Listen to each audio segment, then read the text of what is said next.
So hi, everybody. Steve Cady here at Bowling Green State University with our doctorate in organization development and change and all things that change.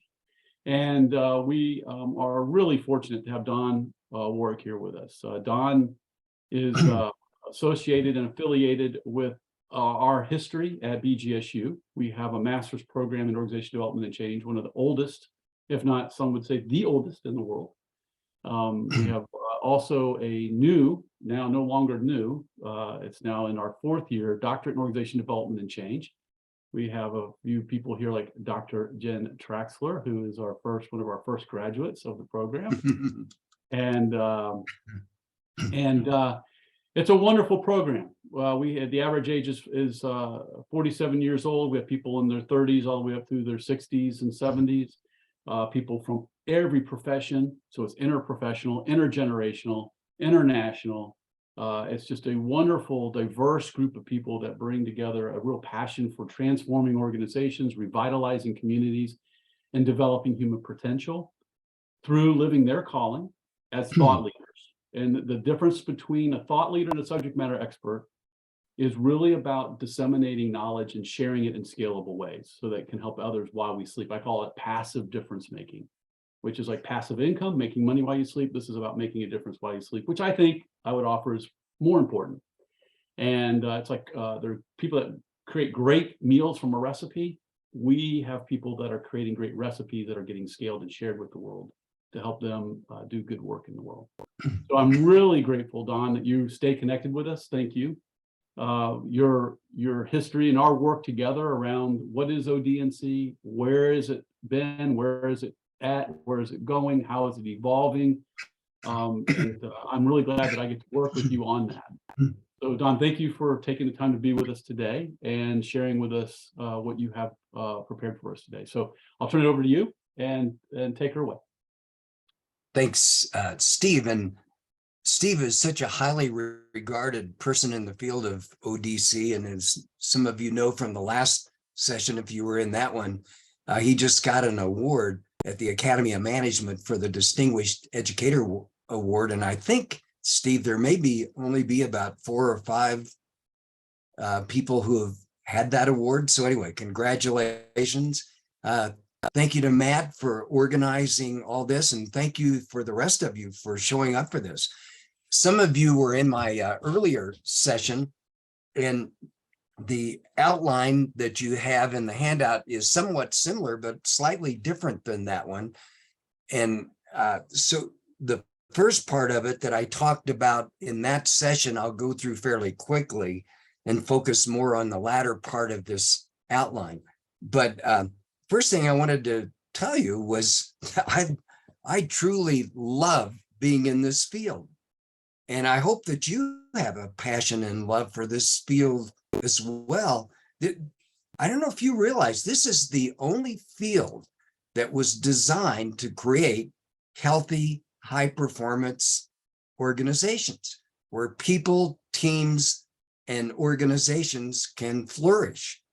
I mean, what an honor to be involved in a field like that. I personally just feel blessed, and I just feel so fortunate that I've been able to spend my career in such an important field where you and I have learned the knowledge and skills to make a difference in the lives of people and the lives of organizations. I mean, this is just a great field to be in.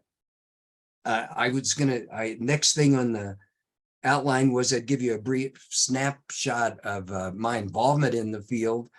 And I actually got involved in the end of the 60s.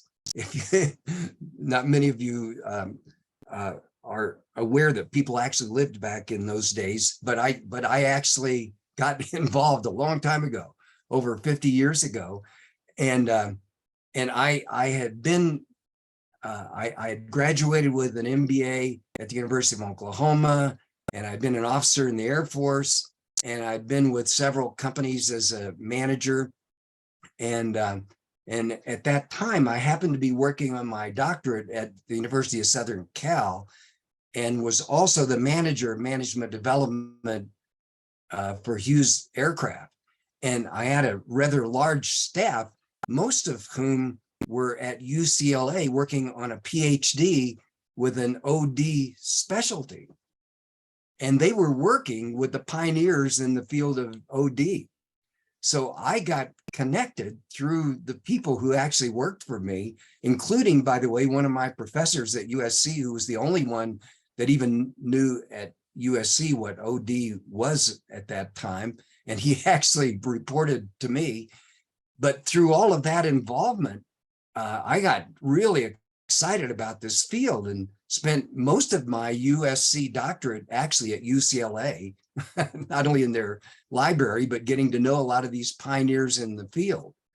And I was just so fortunate that early on, by attending a lot of the OD kind of meetings, and of course that was early in the field, so there wasn't a large number of pioneers to get to know, but I basically got to know and work with many of the pioneers, and I got asked to be the second editor of the Academy of Management OD newsletter, so that enabled me to get connected with everybody. And then I started doing these surveys of the leaders in the field about the field, and so I've been the kid in a candy store for over 50 years, getting to see and learn from and work with all these giants I consider in the field, because the field really only formally got started really in the early 60s. So I was sort of the second generation group, and I would consider myself exactly the same today. I'm just a kid in a candy store, getting to work with so many just great people that are just fun to be around and inspiring, and not just the pioneers, but the newcomers like the Steve Cadies. I mean, it's just a great field to be in. So the next thing I had on there was the need for OD&C. Well, can you think of a field where there's a greater need in today's times for this field? I mean, we live in times of dynamic, unparalleled, nonstop, unpredictable change and fierce competition. So you put those two together, and there could not have been a more important time for a field like ours. The problem, however, is that while we need organizations today that can flourish in times of dynamic change and fierce competition, there, in fact, really aren't many like that. You probably know the statistic that's been validated, by the way, in many ways, that about 70% or more of organization changes fail.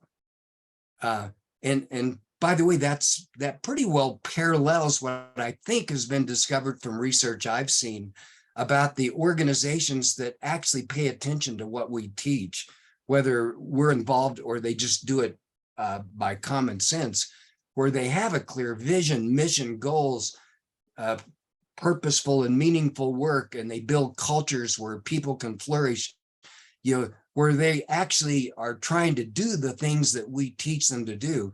And that at best is maybe 20 to 30% of organizations, according to numerous studies that I've seen, some by the Gallup organization, that surveys hundreds of thousands of people and tens of thousands of organizations.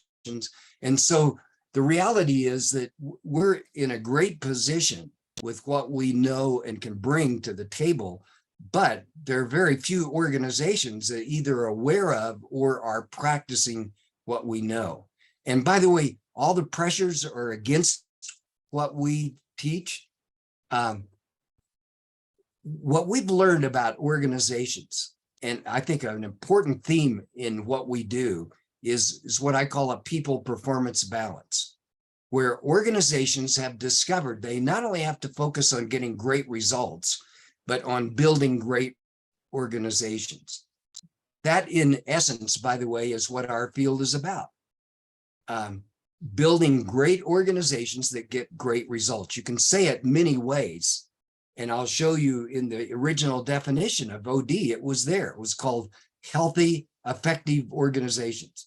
So call it what you will. It's about building organizations where people can flourish and organizations that are effective and get great results. That's basically what we do.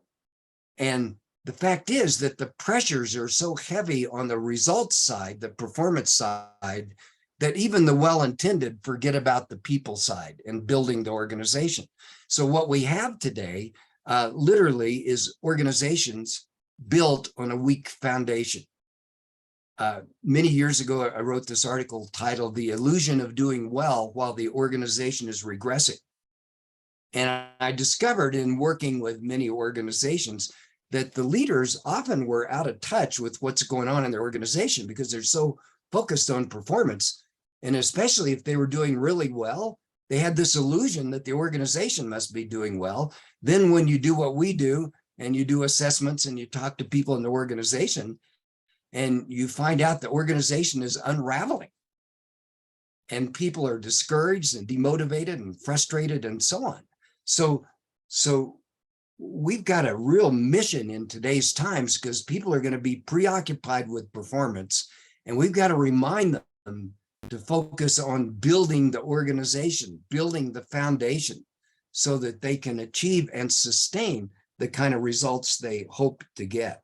So then the next thing on here was understanding the O in OD and the name, the new name, OD&C.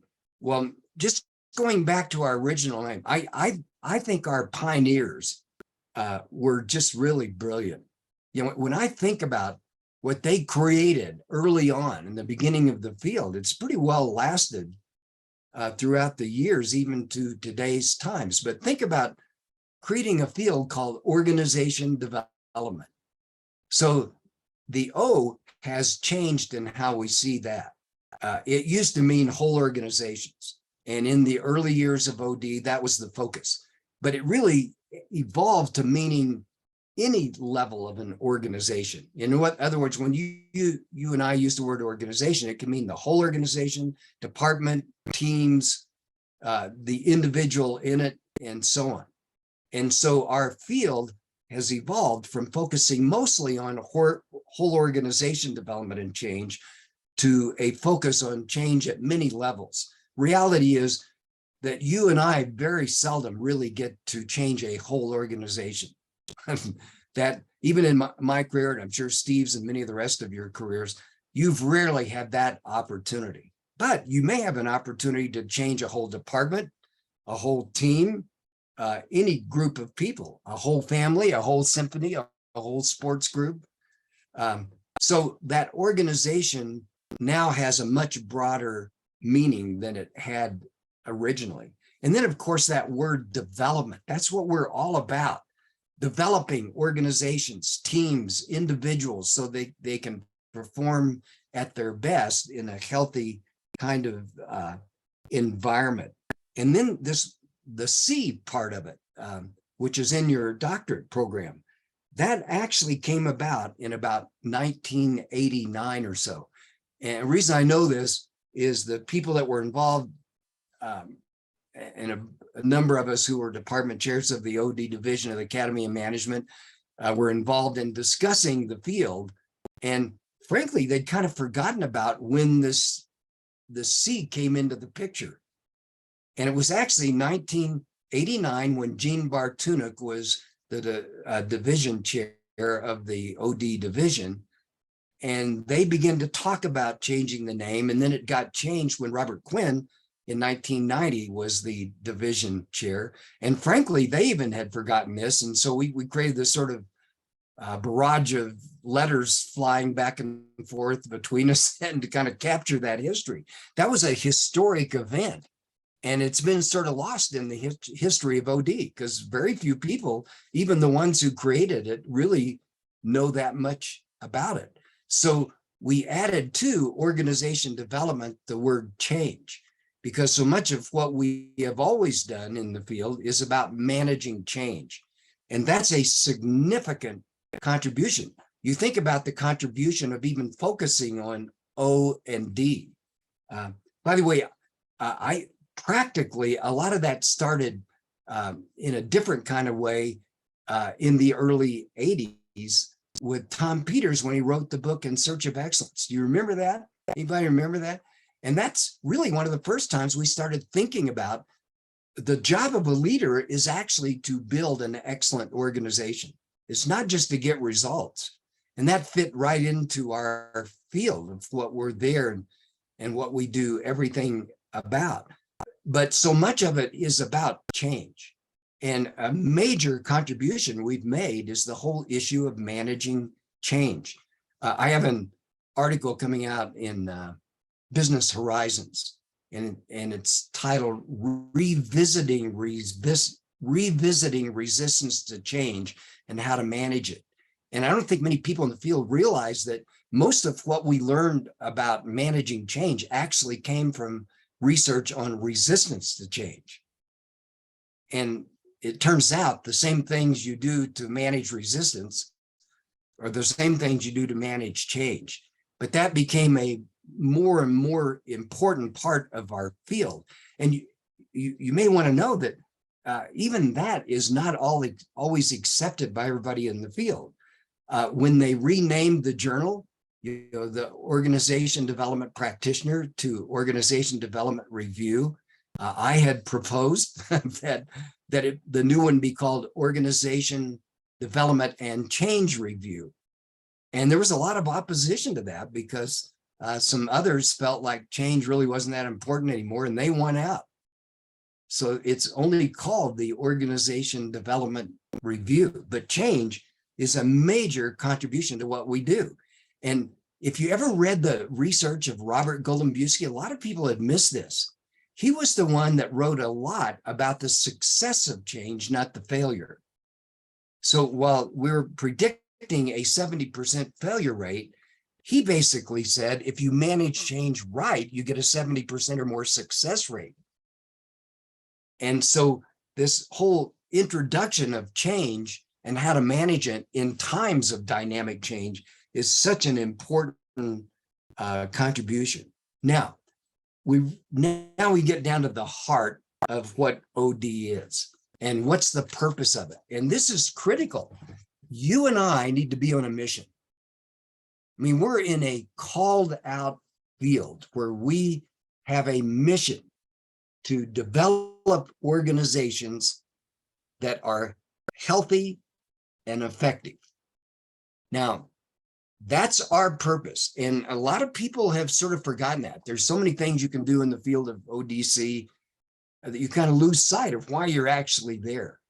Everything you and I do should really be focused on that. How do you improve the healthiness and the effectiveness of the whole organization, of departments, of teams, of the culture in which people operate? I mean, ultimately, that's what we're about. Early on, the focus was on healthiness and process, and we had kind of forgotten about results and performance. And so some of us kind of lost the way early on, and we got in disfavor to some degree because we were so process oriented. By the way, I was taken to task, and I will say, by one of the persons I admire the most, Edgar Schein, and because he writes about process. He's all about process. And I started writing about the need for results, and he kind of took me to task. But I think that's really where we become impactful and really add value, is when we can help build organizations that are healthy places where people can flourish and the cultures bring out the best in people, and we help them get better results, where they have a clear vision, mission, goals, they're structured for results, and all those kind of things are critical, as well as just building these healthy places to work. Now, I want to take you back to the original definition of OD, which was developed by Richard Becker. And this is where this focus actually was first proposed. And here's what he said. This was in 1969. OD is an effort planned organization-wide and managed from the top to increase the organizational effectiveness and health. through planned interventions in the organization's processes using behavioral science knowledge. Now, some of this has changed. Remember that it used to be whole organizations. Now it could be any level of the organization. It was top down. Now it's top down, bottom up together. It's not just about leaders making decisions and passing them down. There's a lot of dialogue about, is OD really planned? I frankly don't get that. I mean, yes, it's a dynamic process and you have to change your plans and adapt and all that, but that's one of our contributions. We plan how to change things and build these healthy, high performance organizations. I can't imagine doing that with no plan, even though you have to change it all the time. So Richard Beckard created the early focus of OD, and I think that personally, that's what it's all about. Now, by the way, would anyone like to comment on that just briefly? What I'm suggesting is the real focus of OD is healthiness and effectiveness. Building these organizations where people, teams, and organizations can flourish, great organizations that get great results. Anybody want to just comment on that? Maybe you may have a different perspective. Yeah, go ahead. Just anybody. Hello, Mr. Warrick, Dr. Warrick. Yes. This is Ina from Alaska.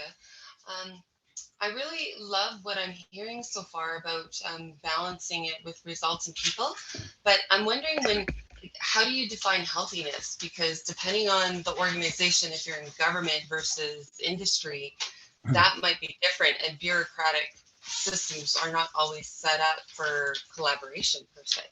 So I was wondering if you had any thoughts around that. Yeah, well, I think that's why we use the word organization. It applies to any kind of organization. It's universal. It doesn't matter if you're talking about a whole company, a government organization, a family. That's what's so great about this field. What we've learned and the principles we practice really apply to any type of organization, group. It applies to symphony, anything. Yeah, Don, I have a question that I think relates to Inez's question that I think she might be getting at the heart of it is, when you talk about a healthy organization, how do you help an organization identify what they believe healthy means so that they can focus on more than maybe performance? Like, is there a story or a way in which you clarify what healthy means? Yeah, you bet. First, here's what I tell them. If you can define it, you can build it. And so that, you're right, Steve, that's where you got to start. You got to define it. What does it look like? And so what I say is what we need is some people to look at a variety of information about best run organizations. And then we need to get together. And by the way, I would say this to a whole company, if it's the company leaders or the government leaders or department or a team, I would tell them the same thing. If you can define it, you can build it. So let's first explore, what the best are doing. And then let's agree together what it would look like if we were an excellent, healthy, high performance organization, department, team, family, sports group, symphony, whatever the target might be.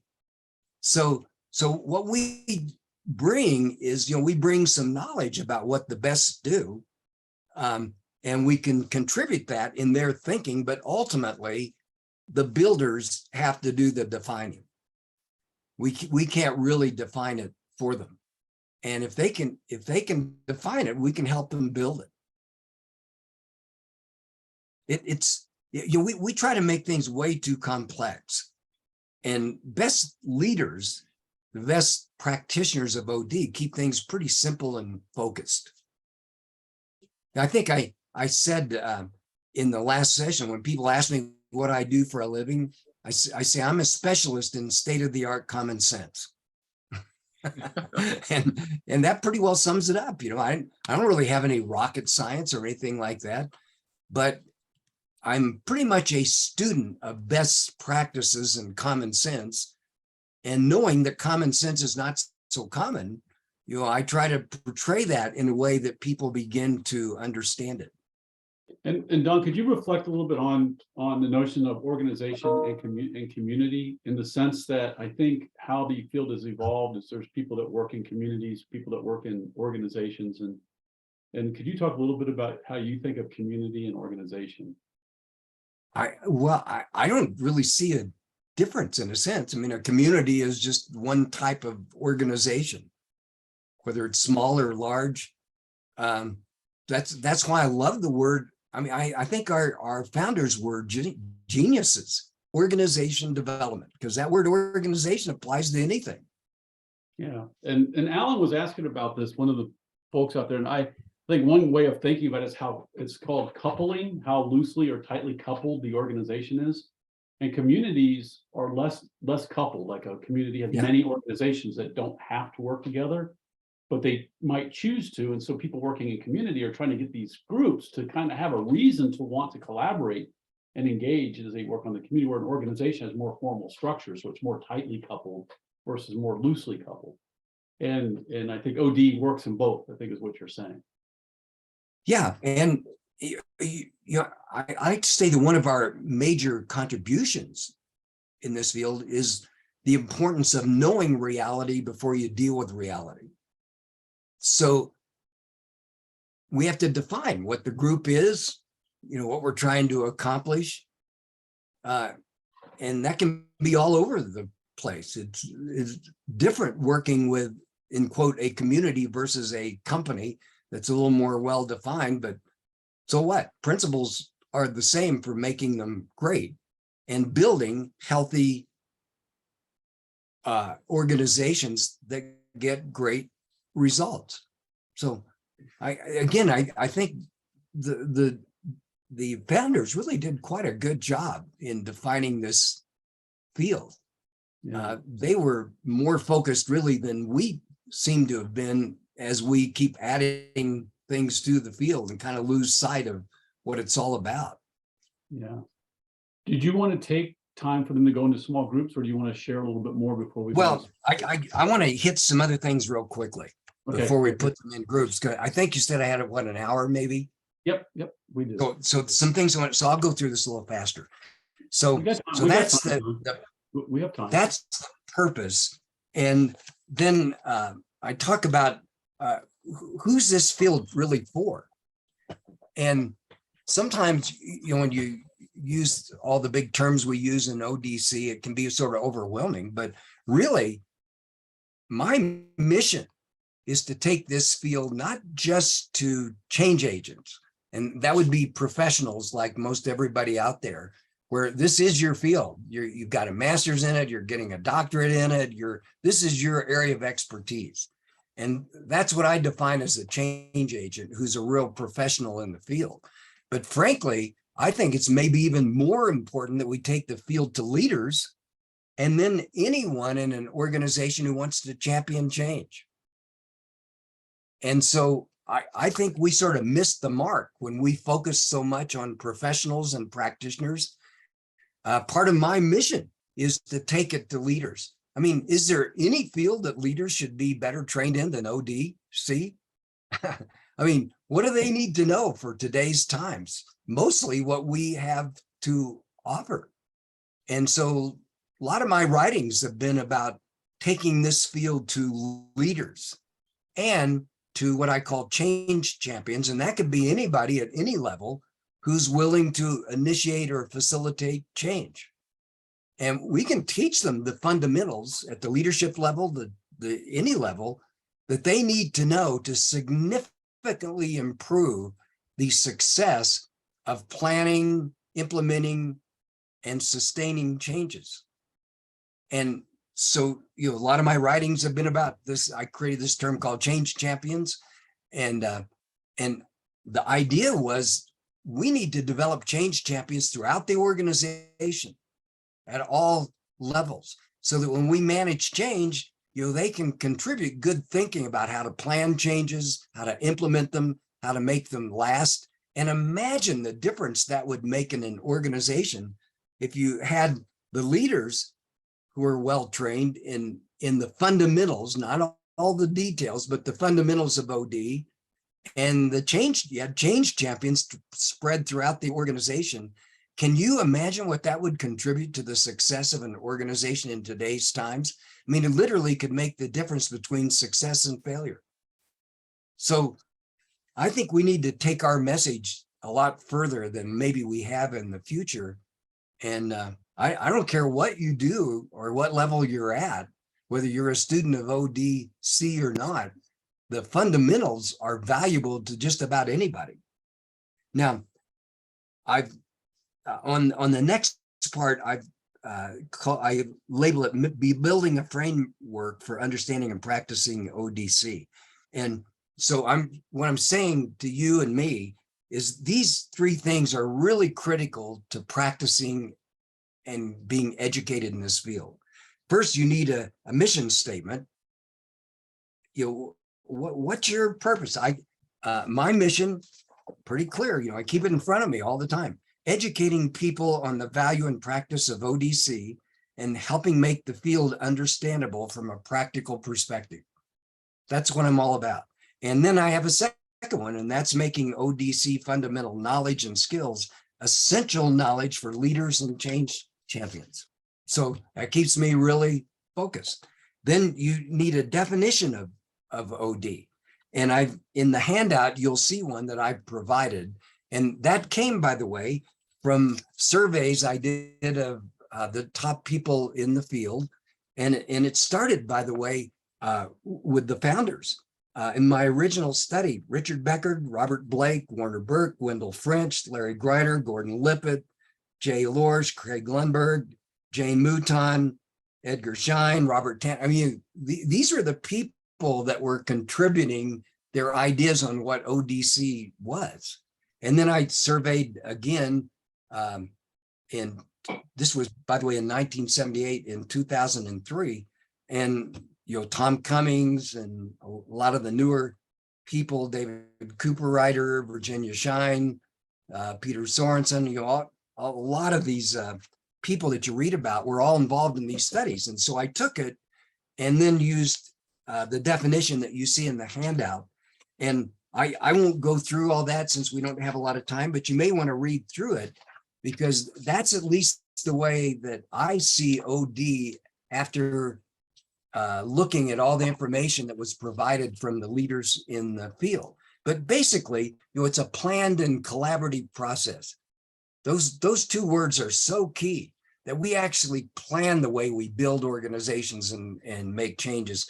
And we collaborate in the process. So it isn't just leaders making decisions and passing them down and people carrying them out and it making no sense. We involve and engage the key people in the process. And it's a process of understanding. That's the assessment part of our field, developing, the building, and then changing organizations with the purpose of health, effectiveness, and self-renewing capabilities. I added that last part because a lot of what we do is involve and engage people in figuring out how to improve things, make things better, plan for the future, and so on. So what I'm saying is you need your own definition. And the other part of it is you need a change model. Now, if I can just go through this very quickly, and then I'm going to go over the rest of it real fast, so we'll have plenty of time to dialogue. But everything that you do is really based on some image in your head of change and how you make change work. Now, everybody knows the original change model came from who? Kurt Lewin. And he said it was all about unfreezing, movement, and refreezing. 3 stages of change. Now, by the way, we've learned since, while it's a great model, it isn't always just about unfreezing. It's also about doing new and better things, better ways. The movement, that fits okay. It's not just about refreezing. It's certainly about sustaining, but just about the time we sustain something, it has to be changed again. So, there are different terms that are used today, like present state, movement, future state. I have a model in here that I developed, and I call it preparation, implementation, transition. So you prepare people for change in organizations, and I have steps for doing that in that model. You implement it with planned change with built-in feedback mechanisms, so you know if things are going right or wrong. And do you realize that most changes don't really have built-in feedback mechanisms? And I've had organizations where 2 to 3 years later, after initiating a change, they found out it was a disaster, but they had no feedback mechanisms. And so they had no way to really know to make needed changes. And then the transition is really about sustaining it. So you can go back and look at that model. Now, I put a model that those of you that attended the first session didn't see, because I want you to see the value of this model, in that I think it goes far beyond just OD. So I have a little model in there that's called changing human behavior. And my point is, it's no different than changing organization behavior. I mean, if you want to change human behavior, there are 3 stages.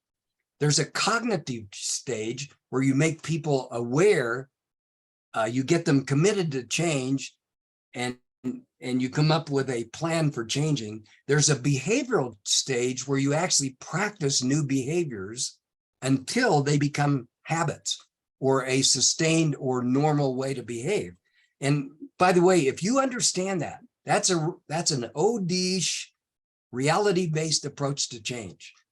So it really doesn't matter how you got the way you are, why you do what you do, whose fault it is, how justified you are in doing what you're doing. If we can get you to face reality, and that's a lot of what we do in OD, make you aware and get you committed to a new way of behaving.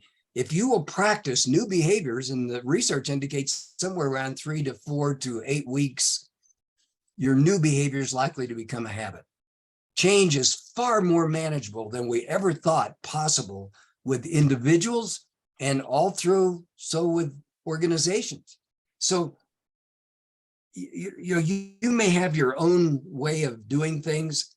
That's why I want you to come up with a change model, because you are, in essence, however you approach OD or working with people, using some model in your mind about change. So quickly, just some other things to put in your mind. And the next thing is key contributions. Now, I put in there some of the key contributions that we've made in OD. I don't think a lot of people realize what a difference that we've made. Part of the problem with our field is we've been so successful at introducing principles that are now practiced worldwide that they've lost sight of the fact that comes from OD&C. You know, like management of change has been captured by all kinds of disciplines. So you can look at some of these concepts in here. What I would ask you, what would you add to the list? If you were just looking at Roman numeral 8, it says key OD&C contributions that are critical to know, what would you add to the list? You know, there are things like action research and appreciative inquiry, the critical role of culture, systems thinking, processes is important. You know, how we do things is as important as what we do. You know, you see the list. What would you add to that list? I wouldn't by any means think my list is complete. What would you add to it? Just anybody, just call something off.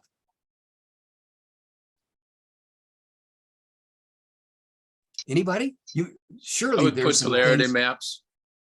Polarity maps. Okay. By All right. Barry Johnson. Okay. And What- open space. I'm not looking at your list, but I don't know if open space is listed. It's not. So that's another good one. Yeah.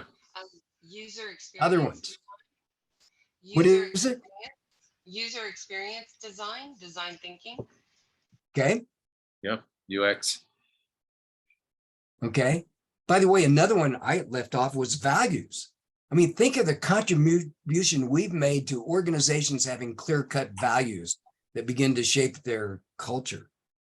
Okay, now, quickly, I'll hit these last things and just open up for questions. So last time we talked a lot about change through being and doing, and here's my point. I'm beginning to realize more and more that we're taught to change things by doing. You learn all kinds of skills in OD&C to change things. What you probably don't realize, you may cause even more change by just being the person that you are. And so I think it's really a responsibility of OD people to be uplifting, positive people to be around. That by the way that we are, we're affecting the people around us, the leaders we work with, and so on. And so this is something that Francis Baldwin, who you probably get to work with, feels strongly about. And that is so critical. And boy, I have so many stories about how people have caused change just by the way that they are. The tyranny of the or, a lot of the controversy in our field early on was about whether we're fixing or building. And particularly when appreciative inquiry came along and it was more about a positive approach to change, they, I think, maybe falsely criticized OD for being just about fixing. I mean, I thought OD was always about both of these, fixing and building, but it is important that you realize we're not just about fixing things. We don't just find out what's going on and then fix what's broken. We're probably even more about building things, finding out what's possible and figuring out a way to do it. The need for change champions, I already talked about that. The importance of integrating transformational leadership in OD&C. This is another thing I've written a lot about. And here's what I discovered. I don't know if you've studied transformational leadership, but they are really good on presenting what leaders need to do to prepare and guide organizations in change. What they left out, interesting, was part of their title, transformational leadership. They have almost nothing about how to transform things or manage change. Did you ever think about that? So what I'm saying is transformational leadership is a key part of change. If you can develop transformational leaders and teach them what we do, manage change and transform organizations. So 3 skills: leadership, managing change, transforming organizations. If you could even do that just with a top person, it would transform an organization. But if you can teach this of leaders throughout the organization, you can imagine the impact. Now, last thing, I think really one of our major jobs today is to passionately get the message across that organizations need to become skilled in managing change. In other words, this needs to be a major skill set that they focus on. And one of the fastest ways to do it is to agree on some guidelines for managing change that everybody throughout the organization has before them, a one-page kind of thing that they just use in thinking through changes. And I've included in the handout a list of guidelines, at least one list.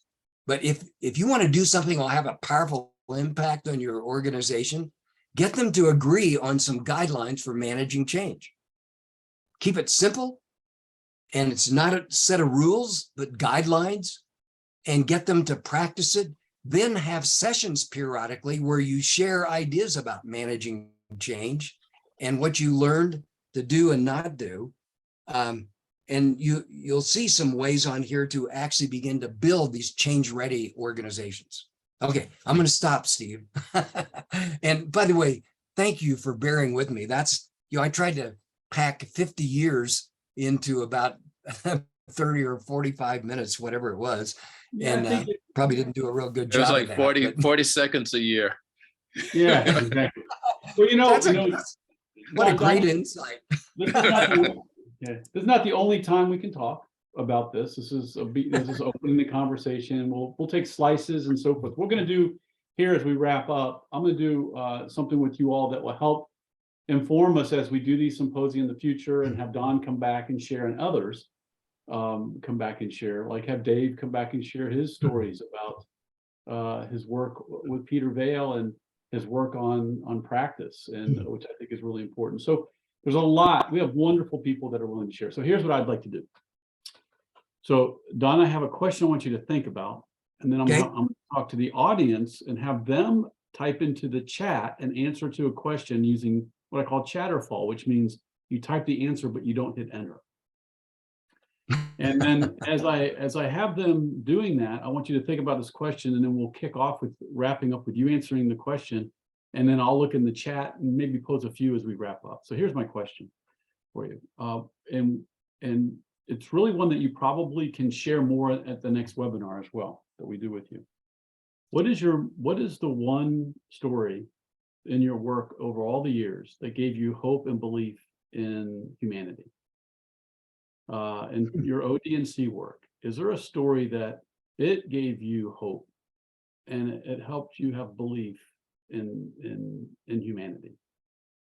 What is that one story that might pop to mind? There's probably many. For everybody out there, I'd love for you to, in the chat, before you go, I'd love for you to share, and don't hit enter. What is your one takeaway, your bumper sticker that you want to remember today? You're going to write it down, and I'd invite you to write it down, put it up on the wall. This is one thing I want to remember. We can surround ourselves with tangible words that remind us of what we want more of. What's that bumper sticker that you want to remind yourself of from today? And second, what are you curious about as you leave? What are you curious about? And so I'd like you to think about those two, answer that in 2 sentences, 1 sentence for each. Put it in the chat, don't hit enter. And Don, as you think about that story, is there one that, that you'd love to share with us? I got called in to work with an organization where the founder was somewhat of a tyrant, and his wife actually happened to be chairman of the board, and she was the one who brought me in. And he was not happy about this whole process, and he was such a tyrant that they had the corporate offices, and then they had a manufacturing area. And when he headed towards the manufacturing area, they had an agreement. People called forward to warn the people out there that he was coming. And literally, people would run and hide and try to avoid him.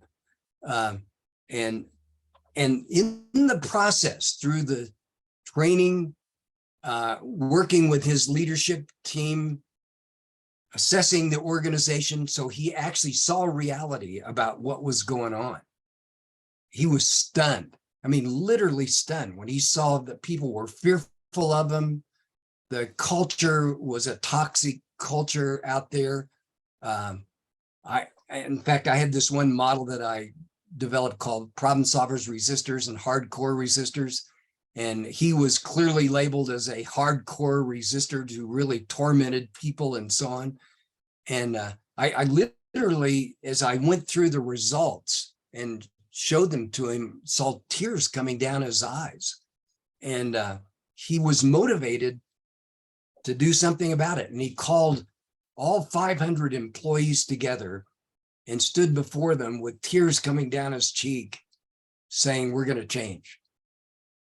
And so we, step by step, now with his leadership, begin to change that whole organization. So when you talk about hope and what we do, basically, Steve, not only did he changed an entire company. And by the way, probably saved his marriage along the way. And we became lifelong friends. In fact, he's even, we had this outreach to cadets from the Air Force Academy, and he liked to come visit us and talk to the cadets, and different person. That's awesome. Thank you. And for everybody out there, if you could hit enter, bang. So as I'm going to ask Matt to look across the comments. Is there a theme or something that you see? One last question in that story, Don. I'm curious. There's a paradigm shift that happens in the person internally in the head, heart, and spirit, but at a real deep level, and when we talk about our work in this world, we got to do our work first in order to do the work that's out in the world. Yet we got to have the outward world experience to trigger us to do our inward work, right? He couldn't have done that inner work without having that outer experience, right? So where do we start? Do we start with our inner work in order to do the outward work? We can't. We have to get started and just be willing to start and try. But if our heart is in a place, if our head and heart and spirit is in a place of wanting to do good, yes, we'll make mistakes, but we got to have that outward jump in, get started, to have the context or the fodder, if you will, to create conditions to do the inner work. Could you say, what was the moment that triggered his heart to change and soften? Was there, as you were talking, what do you think it was? Remember, you actually said it well, Steve, that we're trying to reach the head and the heart. And if you don't reach both, it's really hard to motivate change. And so we provide all kinds of assessment information and so on, but we also share with them. And I was sharing with him what I heard from employees. And by the way, he was so angry at first. We had a meeting in an embassy suite, you know how they're tiered up, and we were on about the 5th level. We were standing by the rails. I thought he was going to throw me over the rail. That's how serious this got. But then when I began to talk about what I'd heard from his family, it finally reached his heart. And I told him how he was affecting the people out there, in a kind way, but being truthful with them. And it finally got his heart. So I don't know that you can ever predict that, but you need to realize we're trying to reach both. So with all that you do, you try to reach the head and the heart. And if it eventually clicks, you've probably got somebody who's going to make change happen. Yeah, and I would offer that all these techniques, there's a lot of little things you did and how you collected the data, how you put it together, how you shared it back with them. The space you were in, we talked use of self, and the energetic space you were in, not in a place of attacking or of shaming, but in a place of presenting the data in a way that you hope that he could receive it, and teeing it up and framing it. All of these techniques, all of this stuff is the art of doing this work. And I think that's where Dave Fearon's work around practice and the art of practice comes in. And we talk about with Francis Baldwin's work around presence and around so forth. And we got Jen Traxler's work around use of self and so forth. So I think it's really important for us to be mindful of that. This is an art, and we can put ourselves out there. We can follow the discipline, the steps. And let me tell you all, for those of you that are sort of still exploring this, follow the steps, do the process. It might feel clunky.